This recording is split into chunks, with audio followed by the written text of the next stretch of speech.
शैतान को पता चल चुका होगा कि ये जो शैतानी कर रहा था मीडिया पर आकर कि मेरे बड़े फॉलोअर्स हैं, मेरे बड़े फैंस हैं, मैं जो भी बक बक करूंगा लोग मान लेंगे, मैं जो भी बेराह रवि पे लगाऊंगा लोग पीछे चल पड़ेंगे।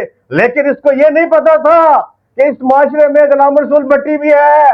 इसको ये नहीं पता था कि एक खातम भी इस माशरे में मौजूद है जो ये कहता है कि ये तो नहीं कहा कि हमारी है करबला, हक बात तुम कहो तुम्हारी है करबला।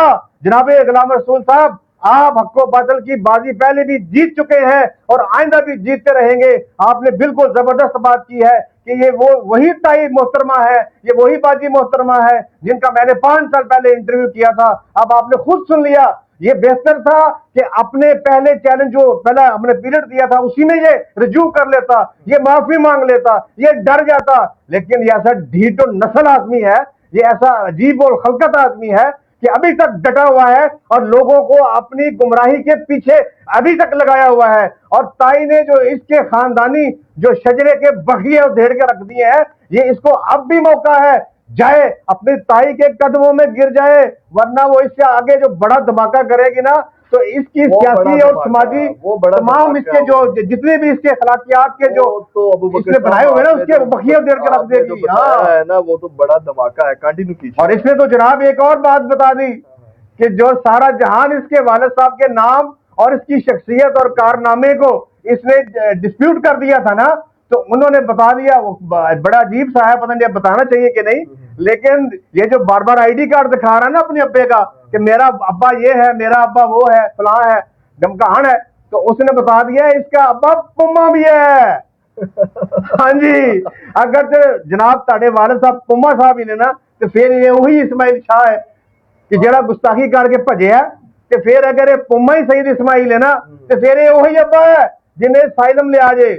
फिर ये वही अब्बा है जरा डंकी ला के भजिया है, अब भजिया नहीं वापस आया।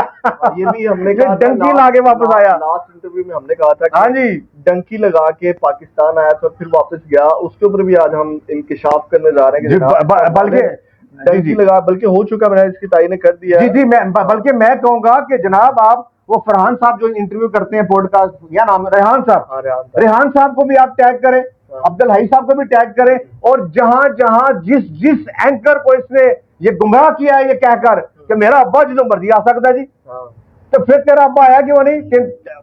ताई ने भी कहा। सवाल सुन लेना, सवाल सुन लें।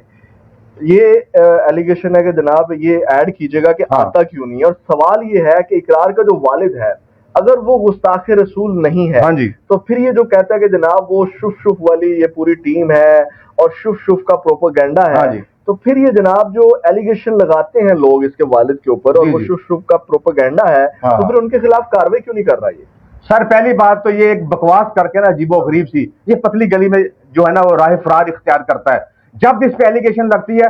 जब देखिए इसने मुझ पर जो झूठा इल्जाम लगाया था ना कि इसने ताई का इंटरव्यू फेक किया है, वो ताई फेक है या ये एंकर ही झूठा है, इसने माफिया मांगी है, भाई देखे मैं अपने जो इस पे किरदार इसने खुशी की है मेरी, मैं उसका जवाब देने के लिए आया हूं मैदान में, और मैंने अपने चैलेंजेस का इसको सामना करने का कहा है, वो भाग गया है। मेरा तो कोई ताल्लुक नहीं शुभ शुभ वाले टीम के साथ, मेरा ख्याल आपका भी नहीं होगा किसी के साथ। और भाई हम तो आम आदमी है। वो जो दिखा रहे हैं ना अब्दुल हई के पॉडकास्ट में जनाब वो झूठा था, उसने माफी मांग ली और ये और वो यही अबू बकर साहब है। मैं वो क्लिप लगाऊंगा अभी इंटरव्यू के अंदर, वो यही अबू बकर साहब है। वो डॉक्यूमेंट जो दिखा रहे हैं उस हवाले से हमने बड़ा लंबा चौड़ा इंटरव्यू किया अबू बकर साहब का, वो भी इसी यूट्यूब चैनल के ऊपर पड़ा है, वो आप देख सकते हैं। बल्कि मैं ये डिमांड करूंगा आपके प्रोग्राम के जरिए कि जनाबे अब्दुल हई साहब भी मुझे बुलाए, जनाबे वो रेहान साहब भी मुझे बुलाए, क्योंकि खबर जो उसका देने का तरीका वो आप साफत से वाबस्ता अफराद है कि आपने मेरा मौकफ क्यों नहीं लिया अभी तक?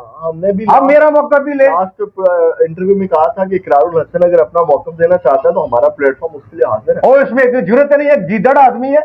जब अब देखा होगा गुलाम रसूल भट्टी मेरा इंटरव्यू लेना चाह रहा है, उसमें तो वैसे ही वो खुश्क होगी जो होती है। ना डराए उसको। नहीं मैं नहीं डरा रहा सर, मैं हकायक बयान कर रहा हूँ। मतलब लोगों को हमारे पास चीजें तो है, लेकिन हम उस सवाल की तरफ आएंगे कि सवाल बड़ा अहम है। वो जो एलिगेशन लगाया जाता है कि इसका वालिद गुस्ताखे रसूल है, और फिर जनाब उन लोगों के खिलाफ ये कार्रवाई क्यों नहीं करता? अगर ये कहता है ना जनाब वो शुफ शुफ का प्रोपेगेंडा है, तो कार्रवाई क्यों नहीं करता? सर सबसे पहली बात तो ये देखे ना कि ये पहले तो बात ये है कि वो अपनी ताई अम्मा का इंटरव्यू सुन ले। एक तो उन्होंने इतनी खूबसूरत बात की है कि इसकी पूरी पुष्ट की तस्वीरें लगा दी हैं, इसके दादा अबू की भी, जो पहले मार्केट में नहीं थे। हमें भी मिलेंगी आज हम प्रोग्राम में? बिल्कुल मिलेंगी, उसमें है जो उनका इंटरव्यू चल रहा है ना, उसमें है। और ताया अबू का नाम क्या है? अब्दुल कादिर साहब रहमतुल्लाह अलैह, नेक आदमी होंगे। इसके ताया अबू जनाब सैयद मकसूद अली बुखारी, जो कि इस ताई के दोस्त, हाँ जी दोस्त मरहूम खामन थे इनके, और साथ में इनके वालिद साहब की भी तस्वीरें लग गई।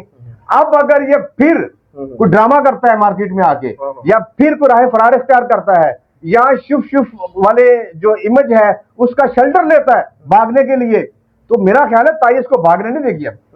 अब इसका बेहतर हाल यही है कि जिस तरह इन्होंने ताई के ऊपर एलिगेशन लगाते हुए एफआई में रिपोर्ट की है ना, अगर ये सच्चा था और उसने अपनी तरफ सच्चा ही था ना, तो कर दी और वहां पे मुंह की खानी पड़ी। एक मर्तबा भी इतना डरपोक आदमी है कि अपनी ताई का सामना करने एफआईए के दफ्तर आज तक नहीं आया। ये कौम का बहादुर सपूत।